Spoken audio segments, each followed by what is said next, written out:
With wearable devices these days, there are so many different things that we can track, so much data that I think you can actually get quite overwhelmed. So we are going to give you the 6 metrics. If you're only going to track a couple, the 6 metrics that you should really be tracking. My name is Shona Hendricks, I'm from CoachParry.com, and let's dive into this in a little bit more detail. So just to get us started, essentially there are so many different metrics that we can measure, and what we've done is we've essentially broken that down into 2 sort of categories. So we're going to be looking at metrics that measure recovery and metrics that measure intensity, and we're going into 3 of each of those to give you the ins and outs of those metrics. First, let's unpack intensity. I'm going to focus specifically on heart rate. Very important when you want to use heart rate to track intensity is that you must make sure that the heart rate that you are seeing is what's actually happening inside of you. So you want to get an accurate heart rate measuring device, and that invariably means that you need to get yourself a chest strap. So if you're going to use heart rate to track your intensity, you must get a chest strap. Now, how do we use that information? It's very important to do some basic testing. We want to have a pretty good idea either of roughly where your threshold heart rate lies or what your maximum heart rate is. So in order to determine your threshold, you want to go out and do roughly 35 to 40 minutes of pretty hard running. Basically the best effort you can give over 35 to 40 minutes. That average heart rate will give you a really good idea of what your threshold heart rate is. If you want to go and measure your max, make sure that you are in relatively good condition. You have been training consistently for 2 or 3 months, and I would probably go out and just get clearance from my doctor to make sure that I'm okay to do the test. Whenever you push yourself to max, you really want to make sure that there's no underlying issues. But to get your maximum heart rate, I found the most effective way to do it is to go and find yourself a hill that's somewhere between 4 and 6% in gradients, and that is roughly 2.5 to 3 minutes in length. Then if you go and hit that hill as hard as you can for between 4 and 6 repetitions with a full recovery on the way down, you'll probably get very close to what your heart rate max is on around about effort 3 or 4. But that's how you measure your maximum or threshold heart rate. Very importantly, how do you use this information? So when we are training, we essentially want to split our training into 3 different intensity bands. We want our very easy and our long runs. That will be our 1 intensity band. We want to get pretty close to our VO2 max or upper zone 4, and then we sometimes use in and around threshold when we are looking to do some race stimulation and that sort of thing. So for your easy and long runs, we want to be at 80% of threshold, maximum 85%, or 70 to 75% of maximum. So that is the information that you're going to use and track on your watch while you are then out making sure you run easy. On your long runs in particular, it is important to note that you will get something called cardiac drift. Your heart rate will slowly shift up, unrelated to the intensity of exercise. So for using heart rate on long runs, we set the tone of that run early in the first 30 to 40 minutes. That will give you a good feel for the intensity that you're running at, and then that is how you will then progress for the rest of your long run. For your VO2 max or very hard intervals, you probably want to be going at around about 90% of maximum or about 105% of threshold. It does take your heart rate a little bit of time to get up when you go into an interval. So any intervals shorter than 2 minutes, it actually becomes quite difficult to use heart rate, and you might then want to use a different measurement to track your intensity on those harder runs. A final little piece on using heart rate is that it's very important to note that when you are exercising and running easy and you get to a hill, that there is a delay in what's happening inside you to what you see on your watch. And so you need to be proactive when you get to hills and slow yourself down in advance, because if you don't, it's suddenly too late by the time you realize that your heart rate has gone outside of your easy zone. The second of the metrics that we think every runner should track that falls under measuring intensity is pace. Now, pace is absolutely important for making sure that we know how we are gauging that intensity. We prescribe most of our programs according to pace. Firstly, it's obviously important to make sure that the pace is correct for you. So you're on the right plan.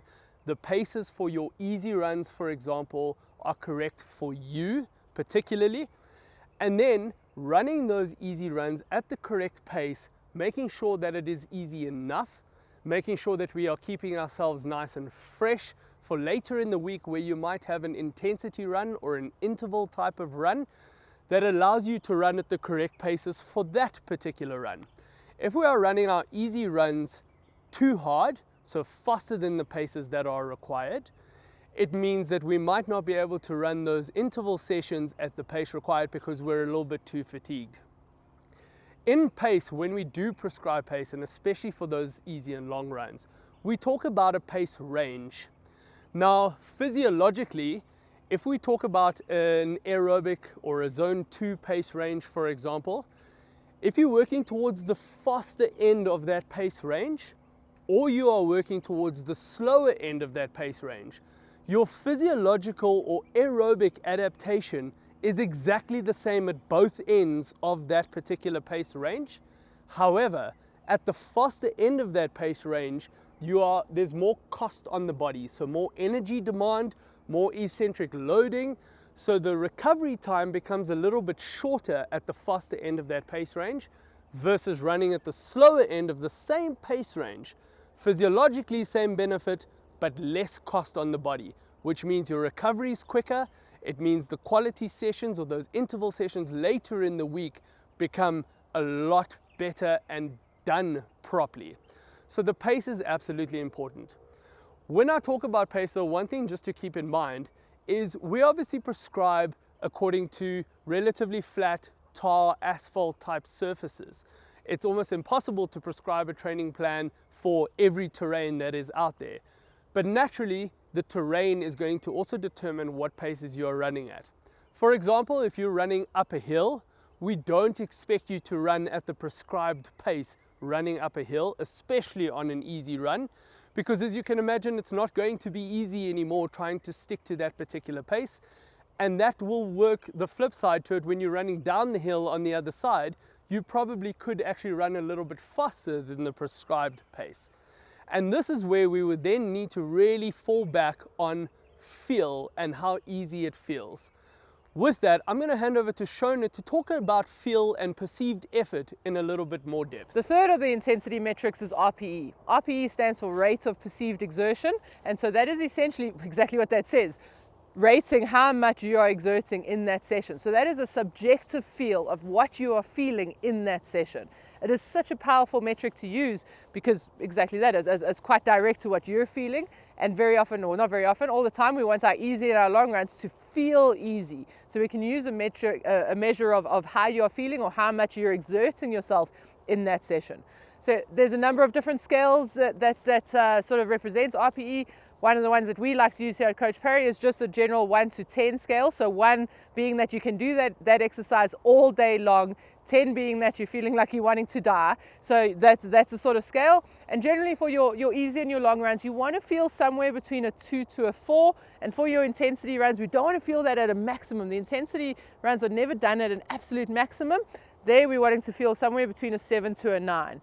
And now you can see that range is, I'm saying 2 to 4, but that's because each individual person is going to have a different feeling as to what that means. And the important thing there is that you track that metric over time. And so you're getting a really nice idea of how you respond to the different sessions. So now we've discussed the 3 metrics that we like you to track for intensity purposes or to measure intensity. We're going to now discuss 3 metrics that we recommend every runner should be tracking for recovery measurements. The first one is going to be resting heart rate. Now, resting heart rate is a really good tool for you to monitor on a regular basis for you to see how well you've recovered and how fresh you are actually to take on the next training session. With that, it's also a really good indicator to start to pick up any trends to see if you're potentially getting ill or something is coming that you're not feeling yourself on a particular day. One important thing though with resting heart rate is it's not today's number. You shouldn't necessarily take anything, go, today my resting heart rate is 50, something's wrong, or everything's good to go. How resting heart rate works and tracking resting heart rate needs to be done over a period of time. You will start to measure. Firstly, it's important to make sure it's a relatively accurate measurement. So your wristwatch generally will be okay for resting heart rate. You're not necessarily moving too much. You want to do a resting heart rate measurement as soon as you wake up in the morning. In the ideal situation, you want to be doing it as soon as you've woken up, before you've gotten out of bed to go to the bathroom or made yourself a cup of coffee. Wake up, lie in bed, and take a resting measurement. I talk about tracking those measurements. You want to track them over time. Naturally, there will be a slight fluctuation in your heart rate from day to day, and that is absolutely normal. Keep in mind, stress and various other components, how well you slept the night before, is going to play a role on that resting heart rate as well. But tracking it over a period of time allows you to then really start to pick up some significant outliers. Medically, we generally start looking at anything about 6 to 8 beats higher than what your normal resting heart rate is, or normal running average is a really good example for you to start to pick up, all right, hang on, something's not right here. So 6 to 8 beats higher than normal, you can probably start thinking, all right, I'm either haven't recovered well enough, or I need to just make sure that my nutrition is right, my rest is right, because there is a chance that I could be getting sick as well. Resting heart rate is a valuable tool to measure that recovery, how fresh we are going forward for the rest of our training week, and it's something we do recommend that you measure. It's easy to measure. Do it first thing in the morning. It takes you a couple of seconds, and it's a really good metric to track your overall health as well. The next thing you can use to track recovery is heart rate variability. This is typically only available on our top-end wearable devices, but it's an extremely useful tool to track if you are recovered. So what is heart rate variability?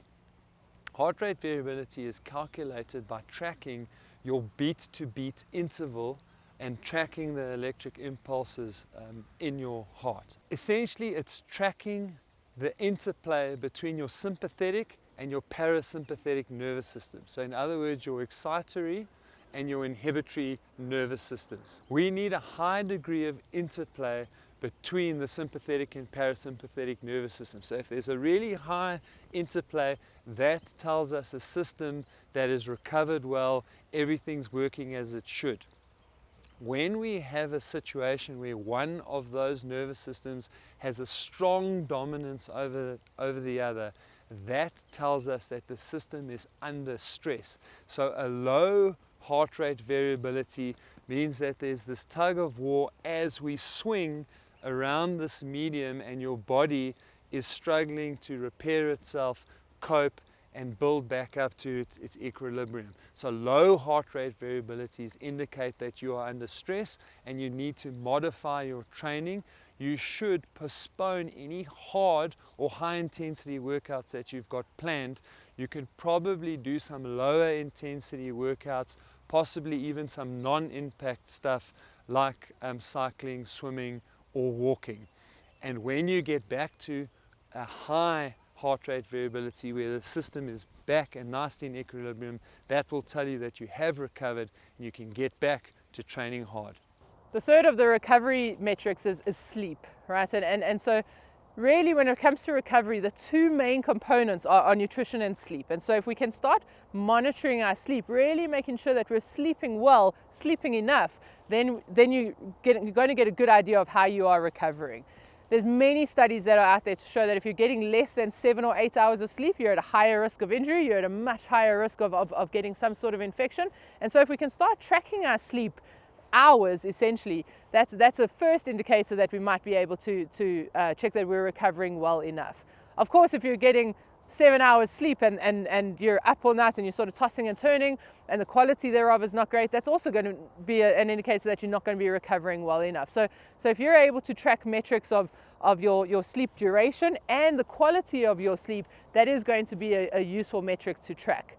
Many of the wearable devices, right, it's a big bulky kind of watch, which is almost a bit of like an oxymoron. You're going to be tracking your sleep with something that keeps you up at night. So there are a number of devices that are smaller, like some ring devices or some devices that go around the arm, that are a lot more comfortable at night for you to then track your sleep and ensure that you're getting some really good data of that. Again, the important thing here is that we're wanting to track this over time and build up that trend over time.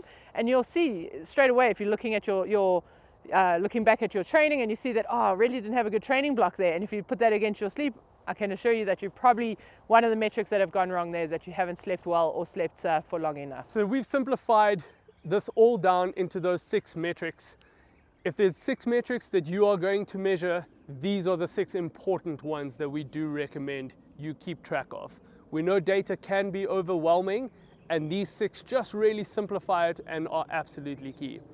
If you want to see how these metrics fit into the greater scheme of your training, check out the video on screen now.